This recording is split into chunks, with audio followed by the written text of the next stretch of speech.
Football matches. ഒന്ന് Ronaldo കളിക്കുന്ന Portugal, October 13-ന്. October 16-ന് അർജന്റീനയുടെ മാച്ച്.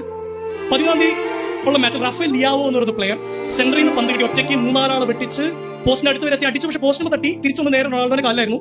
റൊണാൾഡോ തട്ടിയിട്ട് ഗോളാക്കി. റൊണാൾഡോ നേരെ ഓടുന്നു, സെലിബ്രേറ്റ് ചെയ്യുന്നു. പക്ഷെ റാഫേൽ ലിയാവോ അവിടെ കിടന്നിങ്ങനെ തലകുമ്പിട്ട് നിൽക്കുക. 3 ദിവസം കഴിഞ്ഞ് അർജന്റീനയുടെ മാച്ച്, അർജന്റീന ബൊളീവിയായിട്ട്. മെസ്സി പന്ത് കൊണ്ട് മുമ്പോട്ടേക്ക് പോകുന്നു.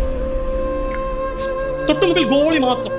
മെസ്സിക്ക് ഇങ്ങനെ ചിപ്പ് ചെയ്തൊക്കെ തട്ടിയുടെ ഗോളാണ്. അയാൾ 100 കണക്കിന് ഗോൾ അങ്ങനെ അടിച്ചിട്ടുണ്ട്.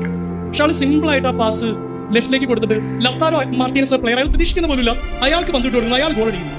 ലൗതാരോ മാർട്ടീനസ് ഓടി വന്ന് മെസ്സിയെ കെട്ടിപ്പിടിച്ചിട്ട് ക്രൗഡിനെ മൊത്തം ഇങ്ങനെ കാണിച്ചിട്ട് മെസ്സിയെ ചൂണ്ടിക്കാണിച്ച് ഇങ്ങനെ പറയുന്നു, ദിസ് മാൻ. ഇന്നും മെസ്സിക്ക് വേണ്ടി ആളുകൾ എന്തുകൊണ്ടാണ് മെസ്സി വരാൻ വേണ്ടി എല്ലാവരും വെയിറ്റ് ചെയ്യും. മെസ്സിനെ സ്നേഹിച്ച പോലെ റൊണാൾഡോയെ സ്നേഹിച്ചിരുന്നെങ്കിൽ എന്ന് ചോദിക്കുമ്പോൾ ഈ രണ്ട് ഇൻസിഡന്റ് മനസ്സിൽ വരുന്നത്. റാഫേൽ ലിയാവോ തല കുമ്പിട്ടിരിക്കുന്നു, മറ്റൊരാൾ ലയണൽ മെസ്സി തല ഉയർത്തിപ്പിടിക്കുന്നു.